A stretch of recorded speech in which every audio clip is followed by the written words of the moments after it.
আজি খাব লৈছোঁ এইফালে মাছৰ মূৰৰ সৈতে পালেং আলু আৰু বিলাহীৰে ৰন্ধা আৰু লগতে থেকেৰা দি ৰন্ধা টেঙা জোল পালেঙৰ জোল মানে দেই ৰৌ মাছৰ মূৰৰ মাথা ৰৌ মাছৰ মূৰ বা মাথা আৰু এইফালে চানা আৰু মগু ধুনীয়াকৈ ৰান্ধিছিলোঁ আৰু ক'লা লোহা কেৰাহীত গতিকে ক'লা দেখিছে আৰু এইখিনি হ'ল মেথি শাক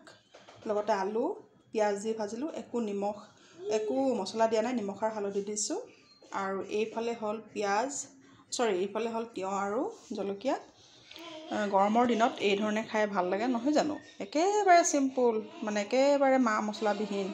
গতিকে এই ধৰণে খাই ভাল লাগে গতিকে খাব লৈছোঁ কাৰণে আজি দেখালোঁ আৰু আপোনালোকে কেনেধৰণে মাছৰ মূৰ ৰেচিপি জানে যদি ক'বচোন